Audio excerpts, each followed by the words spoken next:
जय हिंद दोस्तों, स्वागत है आपका जय बालाजी क्लासेस में। दोस्तों आज हम पढ़ने जा रहे हैं राष्ट्रपति के बारे में।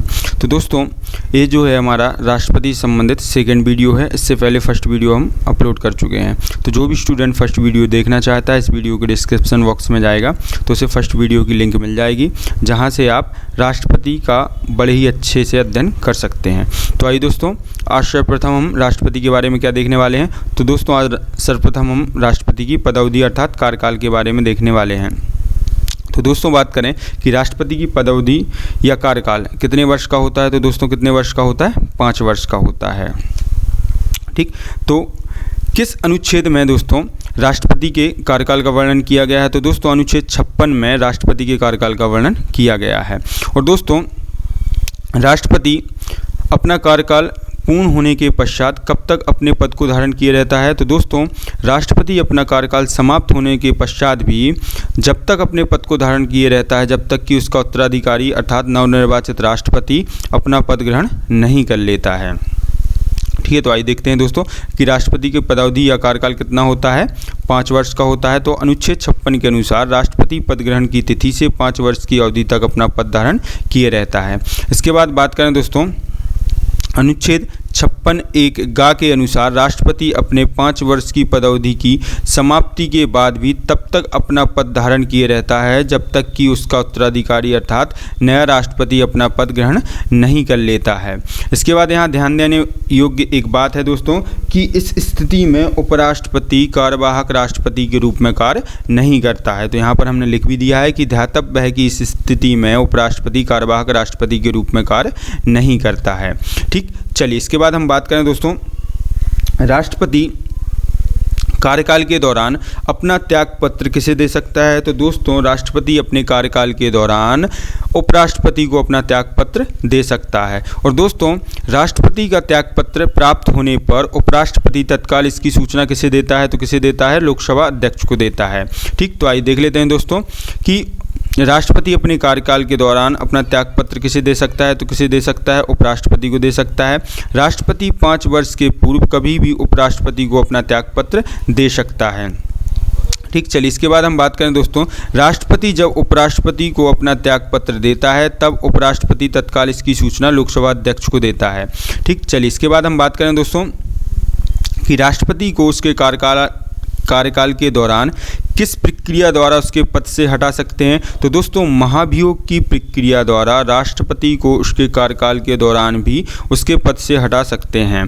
ठीक, महाभियोग की प्रक्रिया दोस्तों किस अनुच्छेद में दी हुई है, तो दोस्तों अनुच्छेद 61 में महाभियोग की प्रक्रिया दी हुई है।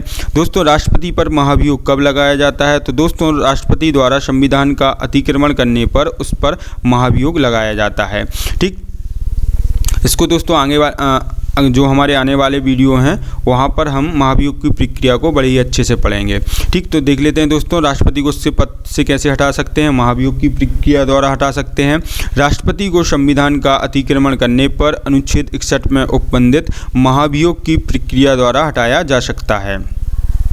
ठीक, चलिए इसके बाद हम बात करें दोस्तों राष्ट्रपति पद के लिए किसी भी व्यक्ति का पुनर्निर्वाचन किस अनुच्छेद के तहत किया जाता है, तो किस अनुच्छेद के तहत किया जाता है, अनुच्छेद 57 के तहत किया जाता है। ठीक, अर्थात पुनर्निर्वाचन की प्रक्रिया किस अनुच्छेद में दी हुई है दोस्तों, अनुच्छेद 57 में दी हुई है। ठीक, तो अनुच्छेद 57 में कहा भी गया है दोस्तों कि कोई व्यक्ति राष्ट्रपति पद के लिए पुनर्निर्वाचन के लिए योग्य होता है। ठीक, लेकिन दोस्तों और कितनी बार राष्ट्रपति चुना जा सकता है, इस पर प्रश्न पर क्या है, हमारा संविधान मौन है। ठीक, अर्थात कोई भी व्यक्ति राष्ट्रपति पद के लिए अनेकों बार चुना जा सकता है। ठीक, तो आइए देख लेते हैं दोस्तों अनुच्छेद 57 में कहा गया है कि कोई व्यक्ति राष्ट्रपति पद पर पुनर्निर्वाचन के लिए योग्य है, किंतु वह कितनी बार राष्ट्रपति चुना जा सकता है, इस प्रश्न पर संविधान हमारा क्या है, मौन है। ठीक, लेकिन दोस्तों अब तक केवल एकमात्र ऐसे व्यक्ति हुए हैं जिनको 2 बार राष्ट्रपति पद के लिए चुना गया है, एक तो 1952 में और एक 1957 में। ठीक, वो व्यक्ति कौन है दोस्तों, तो वो व्यक्ति हैं हमारे भारत के प्रथम राष्ट्रपति डॉक्टर राजेंद्र प्रसाद। ठीक, तो आइए देख लेते हैं कि भारत के प्रथम राष्ट्रपति डॉक्टर राजेंद्र प्रसाद अब तक के एकमात्र ऐसे राष्ट्रपति हैं जिन्हें 2 बार इस पद हेतु चुना गया है। ठीक, चलिए इसके बाद हम बात करें दोस्तों राष्ट्रपति पद के लिए क्या योग्यताएं होती हैं, तो दोस्तों यहाँ पर सर्वप्रथम हम बात करेंगे दोस्तों कि राष्ट्रपति पद के लिए योग्यताएं किस अनुच्छेद में दी हुई हैं। तो किस अनुच्छेद में दी हुई हैं दोस्तों? अनुच्छेद 58 में दी हुई हैं। ठीक, चलिए इसके बाद हम बात करें दोस्तों राष्ट्रपति पद के लिए उम्मीदवार को कहाँ का नागरिक होना आवश्यक है। तो कहाँ का नागरिक होना आवश्यक है? भारत का नागरिक होना आवश्यक है। दूसरी चीज़, उसकी आयु कितनी होना चाहिए? तो दोस्तों उसकी आयु 35 वर्ष होना चाहिए। इसके बाद हम बात करें दोस्तों उसको किस सदन का सदस्य निर्वाचित होने की योग्यता रखता हो। तो दोस्तों वह है लोकसभा का सदस्य निर्वाचित होने की योग्यता रखता हो। ठीक, चलिए यहाँ पर देख लेते हैं कि अनुच्छेद 58 के अंतर्गत राष्ट्रपति पद के लिए निम्नलिखित योग्यताएं निश्चित की गई हैं। सर्वप्रथम वह कहाँ का नागरिक हो? भारत का। ठीक, वह भारत का नागरिक हो। दूसरा, उसकी आयु कितनी होना चाहिए? 35 वर्ष। वह 35 वर्ष की आयु पूरी कर चुका हो। तीसरा, सदस्य योग्यता क्या होना चाहिए? लोकसभा, अर्थात लोकसभा का सदस्य निर्वाचित होने की योग्यता रखता हो। ठीक, इसके बाद दोस्तों राष्ट्रपति पद के लिए कोई व्यक्ति योग्य कब नहीं होगा। तो दोस्तों जब कोई व्यक्ति भारत सरकार, राज्य सरकार या किसी स्थानीय प्राधिकरण के अधीन कोई लाभ का पद धारण करता है तो वह व्यक्ति राष्ट्रपति पद के लिए योग्य नहीं होगा।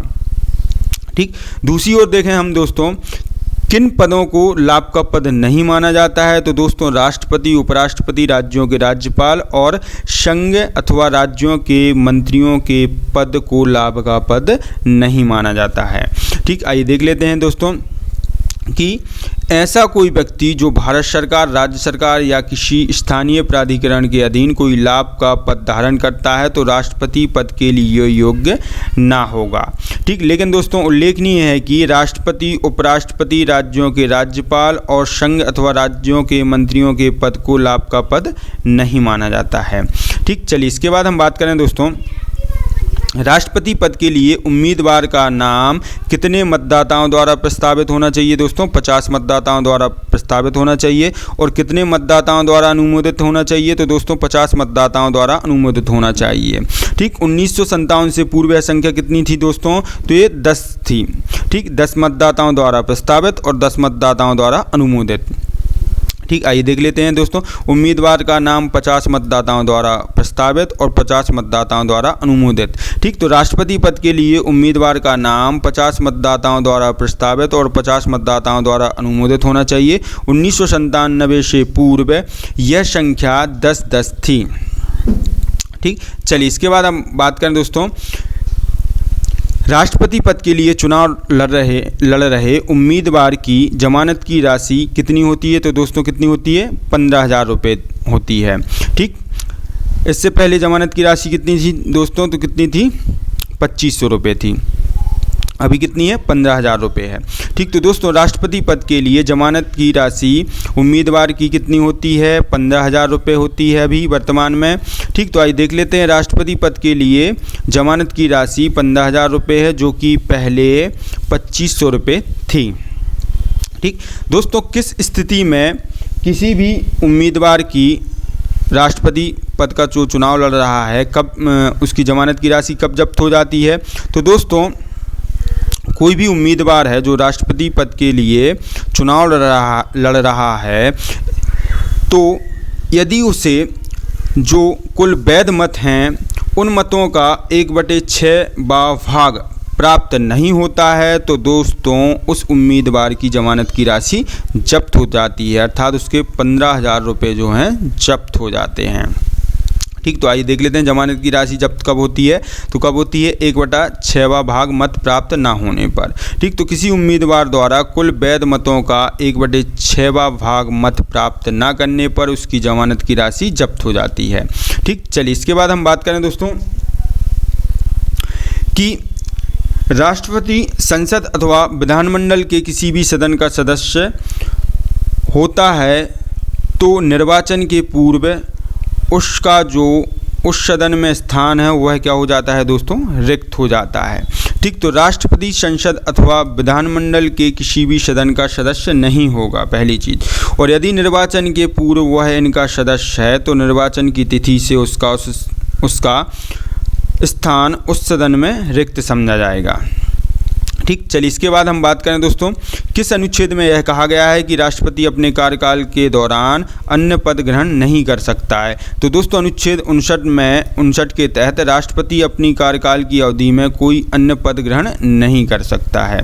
ठीक, चलिए इसके बाद देखें दोस्तों राष्ट्रपति की परिलब्धियां एवं भत्ते। तो दोस्तों सर्वप्रथम हम बात करें कि राष्ट्रपति का वेतन कितना होता है। तो दोस्तों राष्ट्रपति का वेतन 5 लाख रुपए होता है, जो कि भारत की संचित निधि से दिया जाता है। और जो राष्ट्रपति का वेतन है वो दोस्तों वो कैसा होता है, टैक्स फ्री अर्थात आयकर से मुक्त होता है। ठीक, चलिए तो आइए देखते हैं दोस्तों कि राष्ट्रपति का वेतन कितना होता है। दोस्तों 5 लाख रुपए होता है। ठीक, तो राष्ट्रपति का वेतन भत्ता एवं पेंशन संशोधन अधिनियम 2018 के अनुसार वर्तमान में राष्ट्रपति का वेतन कितना है दोस्तों, 5 लाख रुपए है। भारत के राष्ट्रपति का वेतन कहाँ से दिया जाता है, तो कहाँ से दिया जाता है दोस्तों, भारत की संचित निधि से दिया जाता है, जो कि आयकर से मुक्त होता है। ठीक, किस अनुच्छेद में यह कहा गया है कि दोस्तों राष्ट्रपति बिना किराया दिए शासकीय आवास का उपयोग करेगा तथा ऐसी परिलब्धियों, भत्तों एवं विशेषाधिकारों का हकदार होगा जो संसद विधि द्वारा नियत करें। तो किस अनुच्छेद में कहा गया है दोस्तों, अनुच्छेद 59 में। ठीक, तो आइए देख लेते हैं। अनुच्छेद 59 में कहा गया है कि राष्ट्रपति बिना किराया दिए शासकीय आवास का उपयोग करेगा तथा ऐसी परिलब्धियों, भत्तों एवं विशेषाधिकारों का हकदार होगा जो संसद विधि द्वारा नियत करे। ठीक, चलिए इसके बाद हम बात करें दोस्तों, क्या राष्ट्रपति की परिलब्धियां, भत्ते उसकी पदावधि के दौरान कम किए जा सकते हैं। तो दोस्तों कम नहीं किए जा सकते हैं। ठीक, तो आइए देख लेते हैं। राष्ट्रपति की परिलब्धियां एवं भत्ते उसकी पदावधि के दौरान कम नहीं किए जा सकते हैं। ठीक है दोस्तों, तो दोस्तों राष्ट्रपति के बारे में हम इसके बाद अगले वीडियो में पढ़ेंगे। तो दोस्तों यदि आपको हमारे पढ़ाने का तरीका अच्छा लगता है तो हमारे चैनल को सब्सक्राइब करें, शेयर करें और हमारे वीडियो पर लाइक और कमेंट करना ना भूलें।